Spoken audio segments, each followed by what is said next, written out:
Greetings. It is I, the Great One himself, founder of the Cynical Libertarian Society, cynlibsoc.com on the interwebs. 10 years of podcasting, even more years of pissing people off because before I was podcasting, I was writing.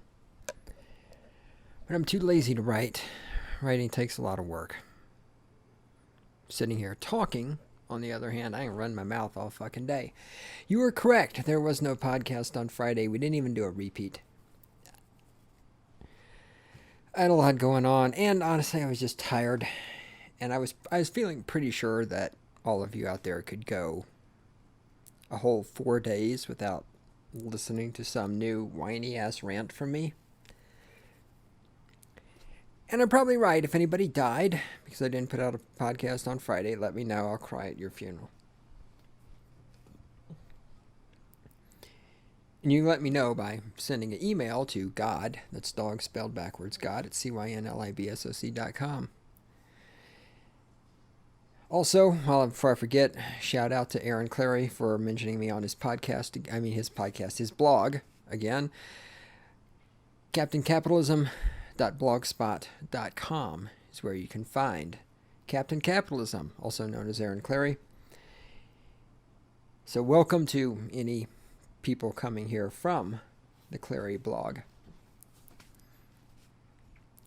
Today, I'm going to talk a little bit more about World War II because I've been watching this documentary, World War II Behind Closed Doors. Hang on. I'm at the crib.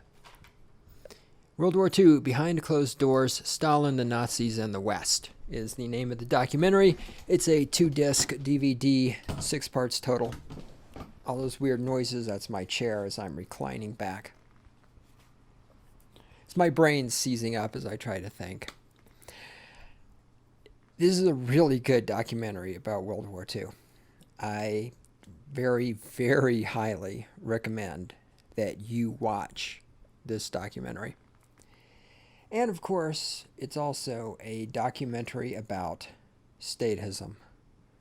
Oh, the fucking statism. They do interviews with people from World War II, soldiers and civilians. They also do historical reenactments, which in theory are based on transcripts that have been acquired of these actual meetings. Again, let me just throw this out. Yes, I am believing everything in the documentary is true. I have not personally, independently verified every single piece of information presented in the documentary because life is short. Is it possible that there's information in the documentary that is not correct? Of course there is. All right, so just for somebody, because there'll be the deniers and the haters out there. When I talk about some of this stuff, you'll just say, well, that's not true, that's made up, whatever. Go fuck yourselves.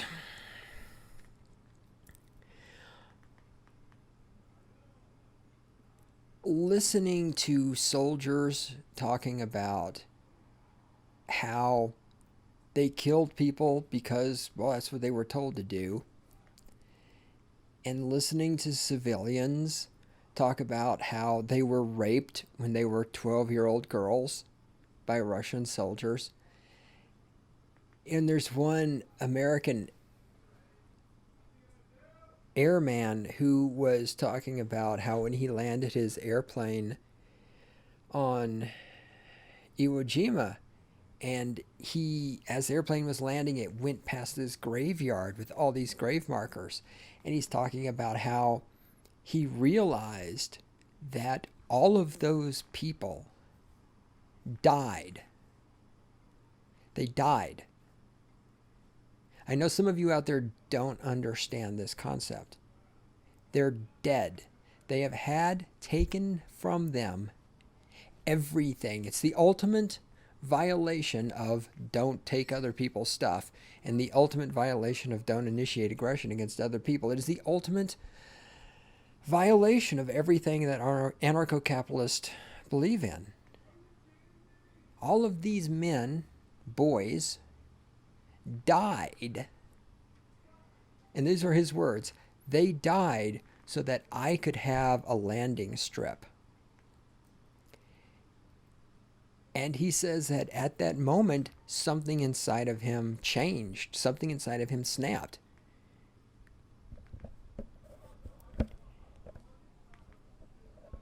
When he realized that all of these people were dead, so that he could land a fucking airplane on an island.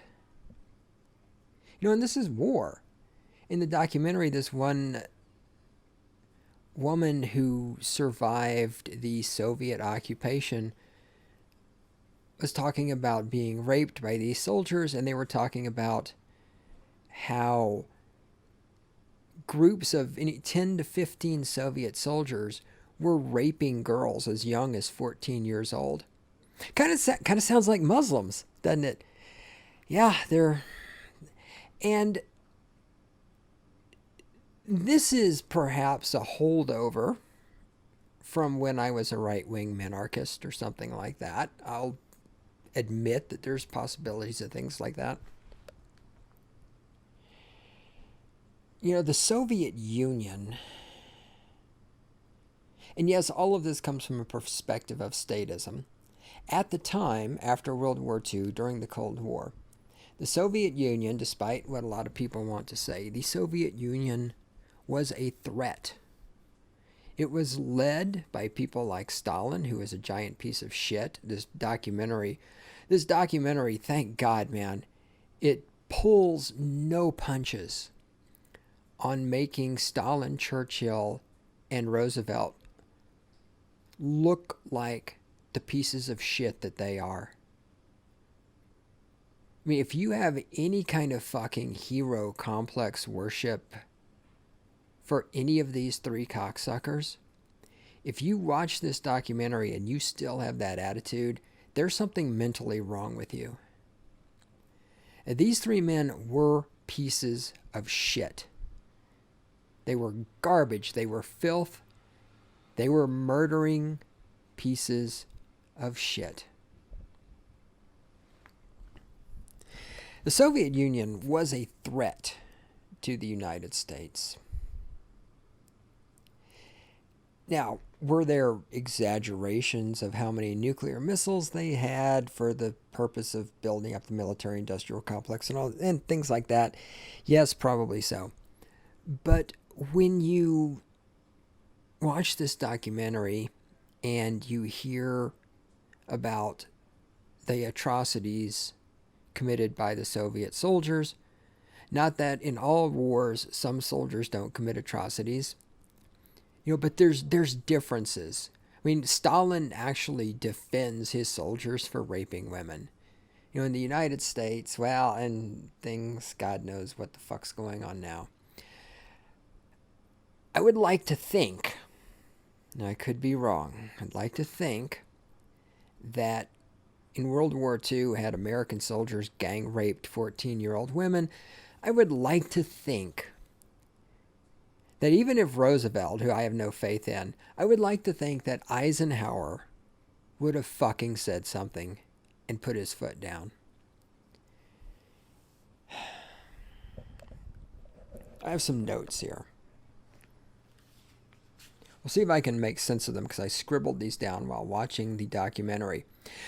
Stalin, in a meeting with Churchill and with Roosevelt, said that as a retaliation for the Germans invading the Soviet Union, he wanted to kill 50,000 to 100,000 German citizens to punish them for invading the Soviet Union.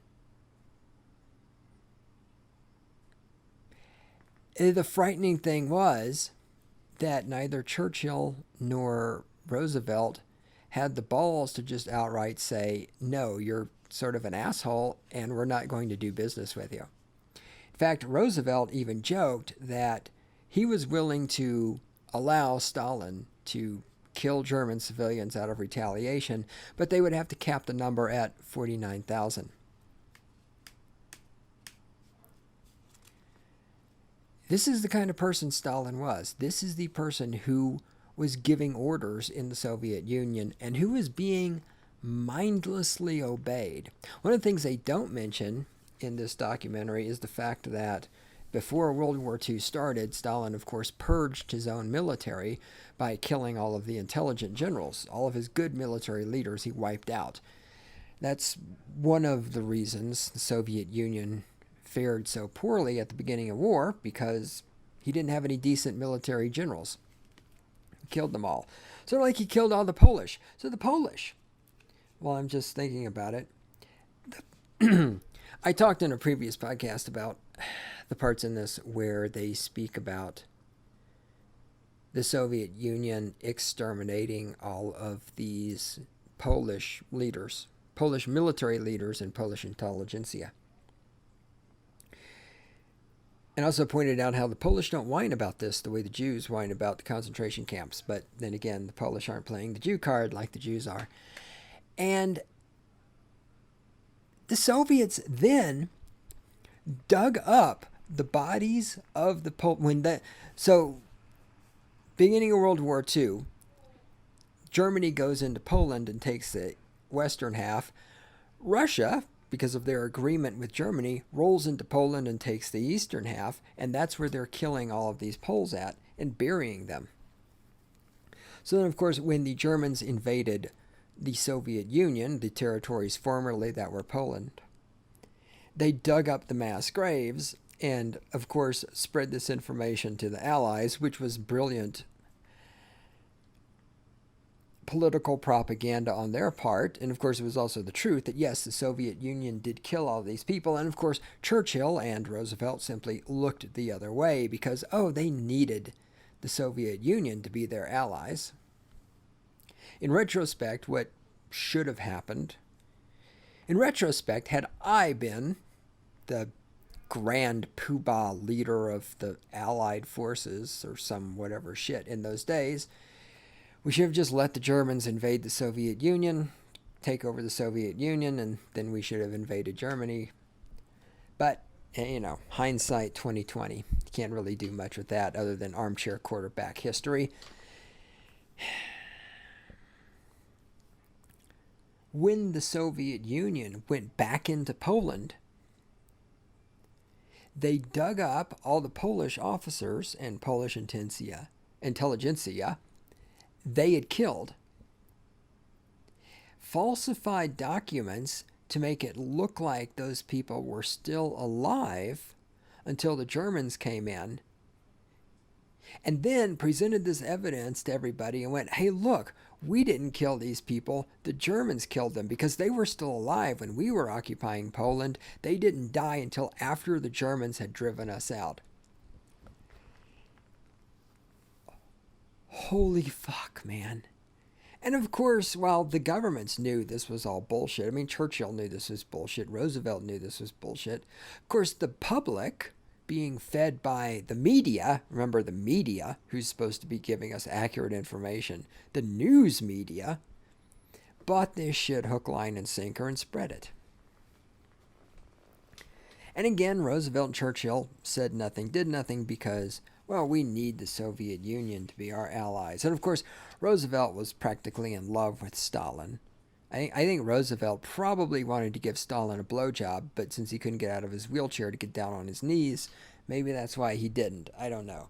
Roosevelt was a goddamn giant piece of shit. Absolute fucking piece of shit as far as I'm concerned.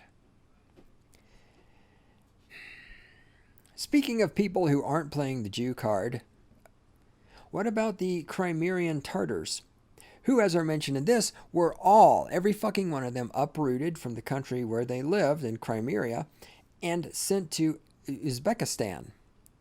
And along the way, approximately a third of them died. Do you ever hear them whining about their Holocaust?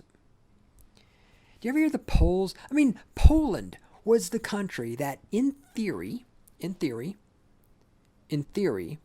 France and England entered World War II because Germany invaded Poland, and they entered the war to help defend Poland.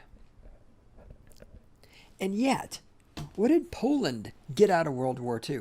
Poland got the biggest fucking ass fucking you can imagine. In addition to just the people who were killed because they were soldiers in the war, in addition to all the Polish citizens who were tortured and raped and executed by both the Germans and the Soviets.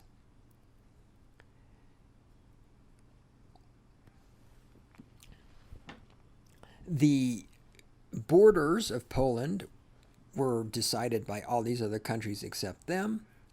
Their government, their government in exile was ignored by the Soviets. Of course, we know what happened to Poland eventually. They ended up just being a satellite state of the Soviet Union. And ask yourself this. I mean, they got the most royal fucking you can imagine. And yet, in theory, World War II was started because France and England were coming to the rescue of Poland.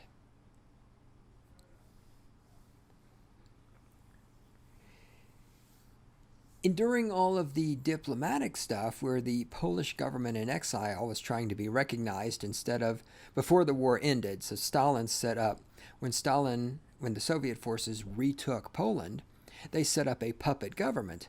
Meanwhile, there was a Polish government in exile. So the Polish government in exile was, quote unquote, recognized by the United Kingdom and the United States, while, of course, the Soviet puppet government was the only one recognized by the Soviet Union. And again, the Allies essentially just said, fuck it, we're going to let the Soviets do what they want. And we know after the war, we know who ended up owning all of Poland. Why in the fuck, when these people say, well, the Soviet Union was never a threat, the Soviet Union is a huge fucking country. Why did the Soviet Union, Stalin as the leader of the Soviet Union, why in the fuck did they need more land? Like, seriously, think about it. It's pre-World War II. You're sitting there, there's the Nazis, there's the Germans, and you're Stalin, and you're negotiating with them for half of Poland. As a percentage of the Soviet Union, what the fuck is half of Poland? I mean, I don't know the answer to this question. I'm throwing this out. What the fuck were they going to do with half of Poland? What did they do with all of Poland? What do they need that for? That's statism right there. That is pure fucking statism. Just imperialist, expansionist policy. We have a country. I am a fucking statist dictator named Stalin. I rule the Soviet Union, this giant fucking country, with all these people that I can kill anytime I want, with all these resources that I can force my slaves to dig out of the ground or to grow crops or whatever, and then let them starve to death and not give a fuck. What the fuck do you need with Poland? It's just pure statism. It's pure hatred of other people. It's pure tyranny. It's just a pure desire to rule and dominate other humans. Stalin is a sick motherfucker. And Churchill and Roosevelt couldn't stop kissing his ass. Which tells you what kind of people they are. They were both elected. Democracy. Oh, fuck yes, democracy.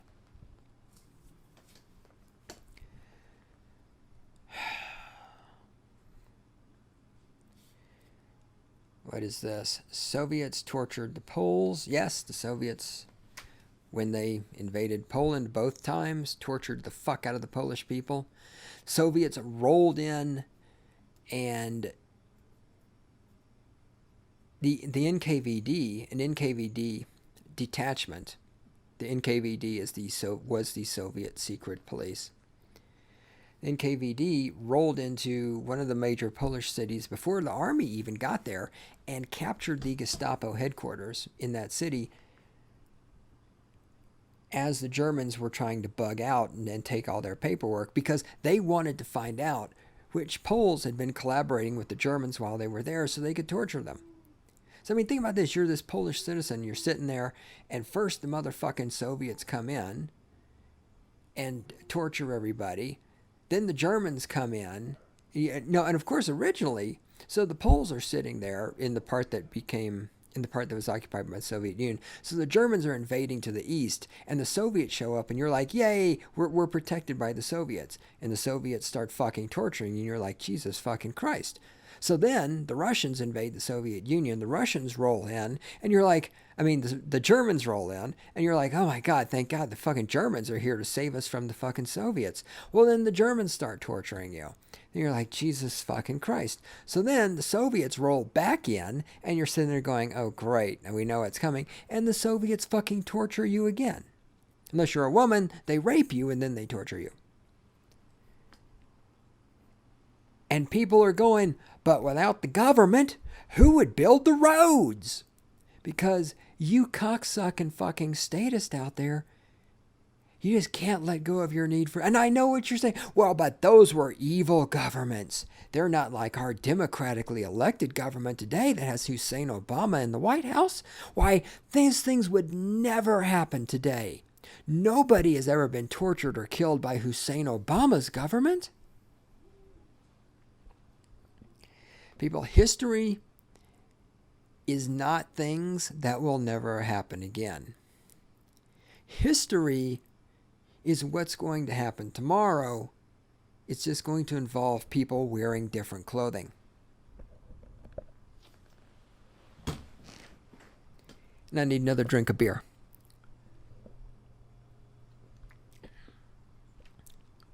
Just a plug here, if it gets distributed to wherever you're at.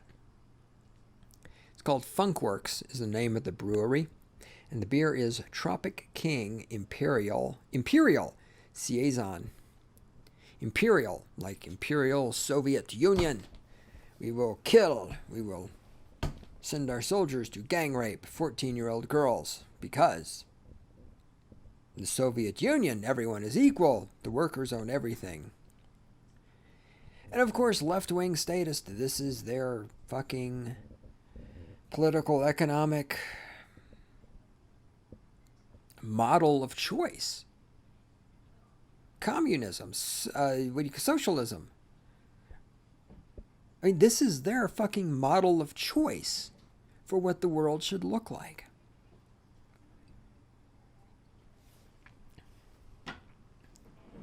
Left-wing statists are sick little fuckers. Even sicker than right-wing statists, who are pretty fucking sick.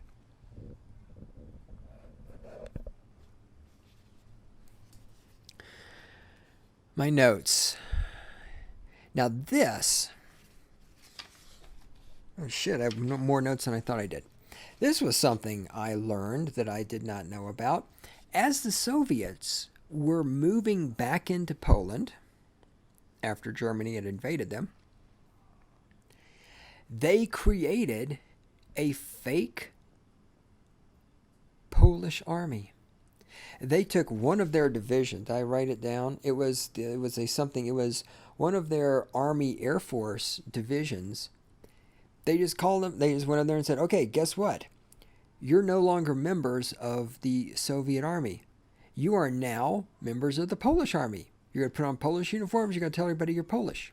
They took a bunch of Soviet officers and they gave them false Polish backgrounds, false documentation. They told them, oh, these are the Polish cities that you were born in. They gave them Polish uniforms, and bang, they said, now you're Polish officers. You're Polish citizens. You're going to be Polish.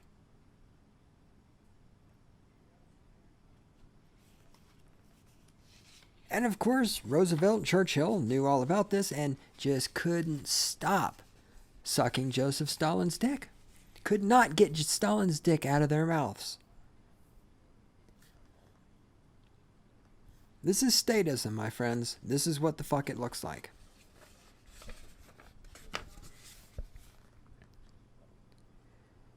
Stalin, at a dinner for visiting French dignitaries, actually threatened his own civilian officials and military officers with death by saying things like, this is General so-and-so. He is responsible for doing such and such. And if he doesn't do that, I will have him shot.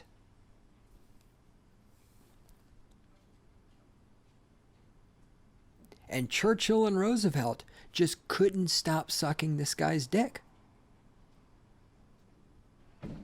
The man was sick. The man was a sick fucking motherfucker. Talked about this already. When the Soviets took Hungary, they were gang raping the girls. Talked about that. Groups of 10 to 15 soldiers gang raping girls as young as 14 years old. Yep, those were the liberators. Great.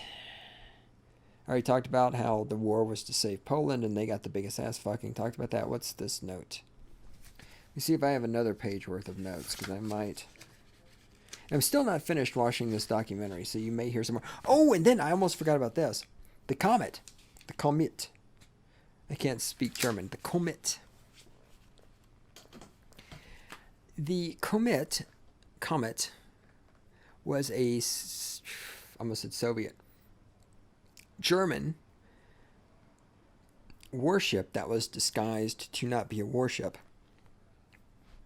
It sailed around the north coast of the Soviet Union to get to the Pacific Ocean to sink Allied ships. This was early in World War II. This was before the Soviet Union came into the war. And of course, I always knew that obviously the Soviets didn't do anything to stop it. Otherwise, it wouldn't have been able to sail past the entire fucking northern coast of the Soviet Union to get to the Pacific. Not only did the Soviets not stop this ship, they actually helped it. Soviet icebreakers helped the Comet, which was not an icebreaker ship, get through the frozen waters to get to the Pacific Ocean to sink Allied ships. This was before the Soviet Union joined the war, because of course Stalin was such a wonderful humanitarian and all that other shit. What's this last note here? Oh! So then when the Soviets roll into Poland the second time, and the Germans are kicked out, so the Soviets send out a invitation to lunch to a group of Polish authorities, because there's still a couple of smart people left in Poland who haven't been killed by either the Soviets or the Germans or the Soviets again. So the Soviets invite this group of Polish leaders to have lunch with some Soviet officials. And apparently they had gotten all the smart people because, and yes, I am ripping on you, but just deal with it. You're not Jews, so don't fucking cry, okay? Just Polish people, just fucking deal with it, because what I'm saying is true. The Soviets invited these Polish people to come to a lunch meeting, and they fell for it. They showed up, and the Soviets said, yeah, we're going to a different location. It's a couple of miles away. It's much nicer than this. And the Polish guy said, oh, okay. And what happened? They got deported to Moscow and put into prison because they were dumb enough to fall for that, and they got on the goddamn truck. People, and this is statism. This is fucking statism, guys. When somebody says to you, hi, we just invaded your country, and we know that you're one of the leaders here in this country, we'd like you to come have lunch with us. Okay, you see, that's a prelude to you getting killed. When your enemies say, oh, we want you to come have lunch with us so that we can talk. No. Okay, no.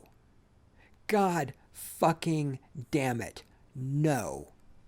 This is just like what I've ripped on the Jews for in the past. Because I used to have all this sympathy for the Jews. And then I saw this documentary about the Holocaust. Can't remember what it was called. It was years ago. I fucking wish I could just find it. There's a gazillion documentaries about the Holocaust. I'd never be able to find it. But this is burned into my memory. This is statism. This is what statism is like. It's not just because remember, statism is not just the people in the government like Stalin, Roosevelt, Churchill, who believe that humans are their property and that they can make decisions about. I mean, think about this. These fuckers are sitting around deciding where the borders of Poland are going to be. They're making a decision that will affect every single person who lives on that land. They are making these decisions that will affect the lives of all of these people. And they don't give a shit. They don't give a flying shit about those people. That's statism. That's the people you fucking worship. That's the people that you think are these intelligent, wise, democratically elected leaders. And your fucking Messiah, Hussein Obama, he's no fucking better. He's no fucking different. He makes decisions every day that affect thousands, if not hundreds of thousands, if not millions of people. He doesn't give a flying shit about those people. And you're fucking sick, and you're deranged, and you're delusional if you think he does. And that is statism. Statism is not just Obama and Bush and Reagan and Clinton. It's not just Churchill and Stalin and Hitler and Roosevelt. That by itself is not statism. Statism is you dumb fuckers out there who worship these pieces of shit, who obey these pieces of shit, who believe these pieces of shit are great humans. So back to the Jew documentary. These Jewish people who survived the Holocaust, they're being interviewed and they're talking and they're saying this. And I'm hearing this for the first time in my life. And this is before I was an anarcho-capitalist. And my mind is being fried when I hear these words coming out of their mouths. I'm just incredulous. I don't even know how to respond to this at the time because I was still a right-wing minarchist when I heard this. Now I know that this is statism. These Jews are saying that they're sitting here. They're sitting here in their house, okay? And there's a knock on the door. And they open the door. And there's German military Gestapo officers. They're standing there. And the officer says to them, "You have to leave your home." Oh, and of course, I mean, this whole documentary is full of examples of the Soviets doing this in Poland. They wander in Poland. It's like, all right, all of you have to leave your home. You got 15 minutes. Pack your shit. You have to leave your home. And everybody's just doing it. It's like, you realize that no good can come from this, don't you? Don't you realize that? How can you not fucking realize that? When the government knocks on your door and tells you you have 15 minutes to pack, how can you not realize nothing good will come from this? And how can you do nothing about it? How can you think that, oh, this is only me? How can how do people collectively, and that's the thing, it's just like, fuck. Anyway, I'm not finishing my story because I'm going off tangent. That never happens on this podcast. I've never gone off tangent before. And they say to the Gestapo, the Jews say to the Gestapo, okay, we need to pack our clothes and stuff. And the Gestapo man says, no, you don't need to pack anything because we're taking you to another city because over there in this new city, we have a job for you and we've built houses for you already. And your houses already have clothing in them and pots and pans. Everything's there. We're relocating you to this new place and you're going to have a job there and a house there. And the Jews were talking about how they fell for this. They believed it. And I'm hearing this, and my brain is exploding. Are you and that was when all my sympathy for the Jews, it died. It died. Right? It died a miserable, painful death right there. When somebody from the government knocks on your door and tells you that you have 15 minutes to pack because you're being deported, that's one thing. That should terrify the shit out of you because you should know you're about to either be dead or tortured.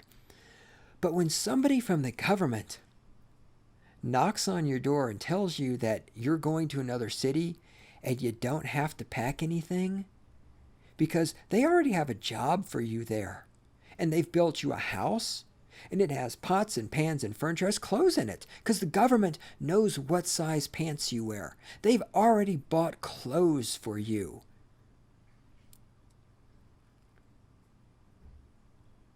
My God. Fucking God in heaven who doesn't even fucking exist. There's no fucking God. But my fucking God. How dumb do you have to be to believe that? How fucking blind to the evils of the government do you have to be to believe that shit?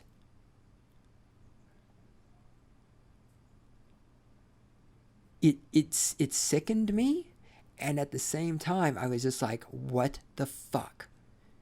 And that was the beginning of my recognition of because that's statism. When somebody from the government says that to you and you believe them, that is statism. When someone from the government says, I'm here to help, and you believe them, that is statism. It's why I have no sympathy for the statist. When the statist is killed by the government, I have no sympathy. When the Jews talk about the concentration, dude, you guys were all statist as fuck. You people voted in elections. You believed that they need to have a government to build the roads. You believed that without the government, people would run down the streets and kill each other. When the fucking Gestapo showed up and told you they built you a new house in another city, you fell for it. You people were all just as statist as fucking statist could be statist. You're just fucking statist. And if you live by the state, you die by the state. Because when you assert that the state owns you, then that means the state can do what it wants with you, including kill you. And until you fucking statists can let go of this worship of people like Roosevelt and Churchill and Reagan and Obama, until you can recognize that these people are evil, nasty, filthy pieces of shit, they're right up there with Stalin and Hitler. There's no fucking difference. I know you think there is. I know you're in this denial that in the United States, Roosevelt didn't put any Japanese people in concentration camps. I know you're in denial of this stuff. A fucking statist is a fucking statist is a fucking statist. There's no goddamn difference. All of these things that have happened in the past, they will happen again in the future. They will. It's a guarantee. It's just a fucking repeat. It's like human existence is on a motherfucking loop. We just go around and around and around and around. And I know, you think it can't happen here. The United States can't collapse. Neither could Rome. Neither could the British Empire, the French Empire, the Spanish Empire, the Portuguese Empire, the Soviet Union. No. See, collapse happens in other countries. It doesn't happen in our country because, well, our political leaders would never let that happen because they care about the people so much. Concentration camps and relocations, torture, rape, those things happen in other countries. Never going to happen in our country because, you see, our political leaders, well, they care. They care about people so much. Oh, they care. Oh, Obama, he cares. He cares so much. Obama lays awake at night worrying about you because he cares about you so much. Oh, he cares.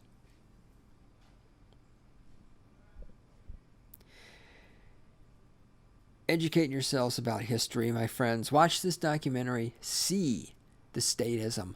Listen to the statism. And try to get a fucking grip, okay? Because I'm telling you, if you live by the state, you're gonna die by the state.